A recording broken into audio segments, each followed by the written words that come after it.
Hey there, pilots! This is Dauntless Sam, and today we'll be looking at the history of the Heinkel He-51 and its flight characteristics in War Thunder. The Heinkel He-51 was a German single-seat biplane, which was produced in a number of different versions. It was initially developed as a fighter, and a seaplane variant and a ground attack version were also developed. It was a development of the earlier He-49. In 1931, Heinkel recruited the talented aircraft designers Walter and Siegfried Günther, and their first major design for Heinkel was the Heinkel He-49. While this was officially an advanced trainer, it in fact was a fighter. The first prototype, the He-49A, flew in November of 1932, and was followed by two further prototypes, the He-49B with a longer fuselage and the He-49C with the revised engine.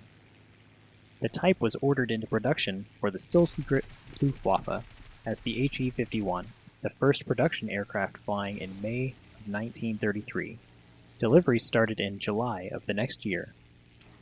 The He-51 was a conventional single-bay biplane with all-metal construction and fabric covering.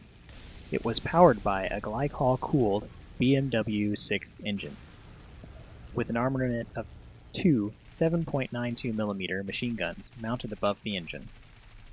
The He-51 was intended to replace the earlier Arado AR-65, but served side by side with the slightly later AR-68.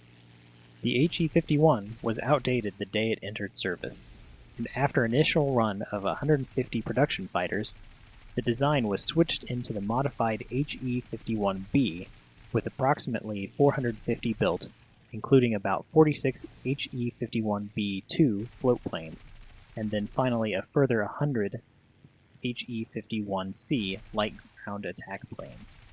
On August 6, 1936, 6 of the He-51s were delivered to Spain to fight in the Spanish Civil War along with the fraction of the army in revolt.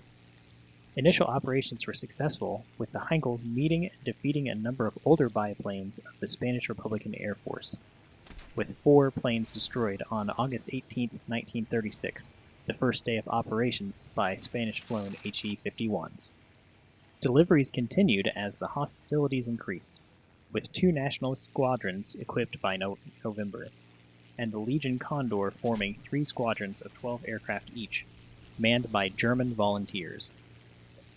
This time of superiority was short-lived, with the arrival of large numbers of modern aircraft from the Soviet Union, including the Polikarpov I-15 biplane and the new Polikarpov I-16 monoplane, together with the Tupolev SB bomber, which was 110 kilometers an hour faster.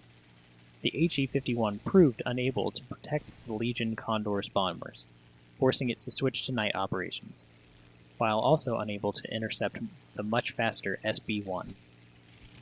The He-51 was therefore withdrawn from fighter duty and relegated to the ground attack role by both the Legion Condor and the Spanish rebels.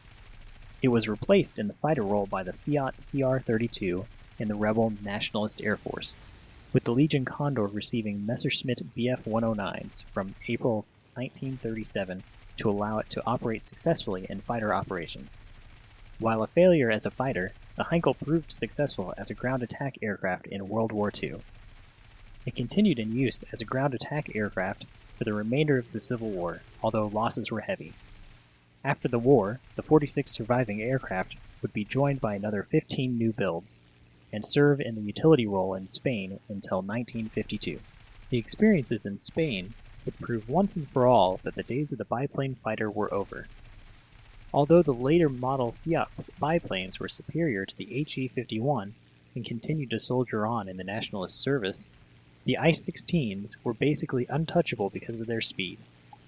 If conditions were right, they could use their heavy armament in a quick pass and then leave. If things weren't so favorable, they simply flew away. The lesson learned by all of the participants was that speed was far more important in combat than maneuverability. The He-51 continued in frontline service with the Luftwaffe until 1938, with it remaining in service as an advanced trainer for the first few years of World War II. In War Thunder, there are 4 variants of the He-51. These are the He-51A, HE-51B, HE-51C, and the HE-51C late model. Each of these aircraft have slightly different flight characteristics. The HE-51A has a turn rate of 13.5 seconds over the 14.3 second turn time of the other three HE-51 variants. Also, the HE-51A has a slower climb rate than the HE-51B and 51Cs. All the HE-51s are armed with two 7.9mm guns loaded with 1,000 rounds. These guns are not very effective against armored targets, so be patient and aim for weak points on your opponent's aircraft. Both HE-51Cs can be armed with 6 10-kilogram bombs. These light bombs are only effective on light targets such as armored cars and AAA. As with all biplanes, the HE-51 is very maneuverable. When flying out in this plane, it is important to try and stay behind your target and force them into a turn fight. One strange characteristic of this aircraft is that it's very difficult to get the nose to drop quickly. This can make strafing ground targets and dropping on an enemy aircraft challenging when it is unaccounted for. If an opponent manages to get on your tail, use your maneuverability and immediately take evasive action. The HE-51 is a very light and fragile aircraft and cannot take much punishment.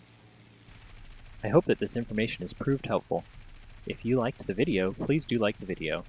If you'd like to see more videos like this, feel free to subscribe to the channel, and if you think anyone else would be interested in this video, don't be afraid to share it. This is Dauntless Sam. Thanks for watching.